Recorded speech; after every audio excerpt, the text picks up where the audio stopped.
Hi అండి. అందరికీ నమస్తే. నేను మీ పావని. ఎలా ఉన్నారు? బాగున్నారా? నేనైతే చాలా బాగున్నాను. మీరెలా ఉన్నారనేది కూడా కంపల్సరీ కామెంట్ చేయండి. నిన్న సండే రోజు వీడియో అనమాట. పొద్దున్నే అయితే అంతా త్వరగానైతే బయట పని అయితే చేసుకున్నాను. పొద్దున్నే అయితే ఇల్లు ఊడ్చుకోవడాలు, వాకిలు ఊడ్చుకోవడాలు అయితే ఉంటాయి కదా! అవి చేసుకున్న తర్వాత ఇక వంట చేయడానికి కోసం అయితే ఉల్లిగడ్డ ఇట్లా కట్ చేస్తున్నాననమాట. ఇక నిన్ననే వండాను ఫ్రెండ్స్ నాన్ వెజ్. ఇంతకుముందుకైతే వినాయకుడు అనేసి అయితే ఉండలేదు కదా! అందుకనేసి మా వారైతే నాన్ వెజ్ తెస్తా, చికెన్ తెస్తా అని వెళ్తే ఇక నేను తను వచ్చేలోపు అయితే త్వరగా ఉల్లిగడ్డలు, కొత్తిమీర అవన్నీ అయితే కట్ చేసి పెట్టుకున్నాను అనమాట. ఇంకా సండే వస్తే ఎవరిదైనా లేట్ అవుతుంది కదా ఫ్రెండ్స్. మాది ఇట్లా అంతే, వంట అనేది చాలా లేట్ అవుతుంది అనమాట. ఇంకా నేనైతే ఉల్లిగడ్డ, కొత్తిమీర అన్నీ కట్ చేసుకొని వంట అయితే చేశాననమాట. త్వరగా చికెన్ అయితే చేశాను. చికెన్ చేసిన తర్వాత కంపల్సరీ ఎక్కువ వరకు అయితే పూరీలు అయితే చేశాను ఫ్రెండ్స్. ఎందుకనంటే మా వారైతే ఎక్కువ ఇష్టపడతారనమాట. ఇక త్వరగా కొన్ని చేశాను, తలా 3 అన్నట్టుగా కొన్ని పూరీలు చేసేసి ఇక టిఫిన్ అయితే చేసేసాను.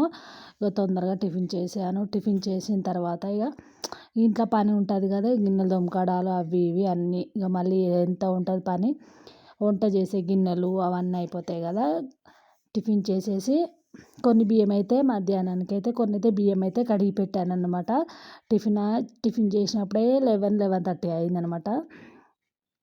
టిఫిన్ చేసేసి గిన్నెలు సర్దేసి ఇక కొన్ని బియ్యం అయితే కడిగి పెట్టాను. కొంచెం నేను మధ్యాహ్నం వండేది ఉంటే ఎక్కువ వరకు రైస్ కుక్కర్లో పెడతాను ఫ్రెండ్స్. ఎందుకనంటే మనం వీడియోలు చేసేటప్పుడు అది ఆన్ చేసి పెడితే ఇక అయిపోతుంది. ఇక చూడకపోతే ఇక పొంగిపోవడం అలా ఉంటుంది కదా. ఎప్పుడన్నా ఒక్కసారి రైస్ కుక్కర్లో పెడతాను. ఇక బియ్యం కడిగిన తర్వాత గిన్నెలు గిట్లా మొత్తం క్లీనింగ్ అయితే చేసుకొని ఇక స్నానం గిట్లా చేసేసుకొని వచ్చేసి బట్టలు అయితే పిండుకున్నాను అనమాట. ఇక త్వరగా బట్టలు అయితే పిండుకొని ఇక మళ్ళీ అన్నం తిని ఇక సండే వస్తే ఏదో ఒక పని ఉంటూనే ఉంటుంది. ఇంట్లో పిల్లలు మా వారు ఉంటారు కదా, ఏదో ఒక పని అన్నట్టుగా అవుతుంటుంది.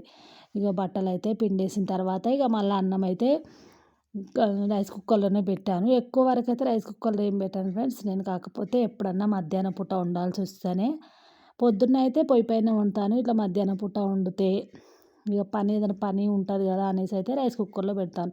ఇక తినిన తర్వాత కొన్ని రీల్స్ అయితే చేశాను మా వారితోటి.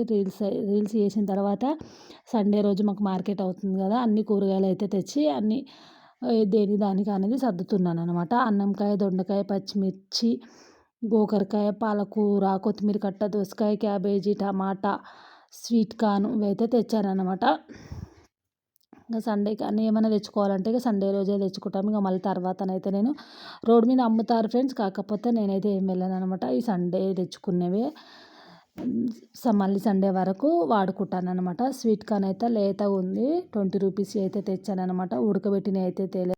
కూరగాయలు అయితే ఎక్కడెక్కడ సర్దేసి ఇక మళ్ళీ వంట వేసుకొని తినేసి గిన్నెలు అయితే తోముకున్నాను ఫ్రెండ్స్. నచ్చితే లైక్, సబ్స్క్రైబ్, బాయ్.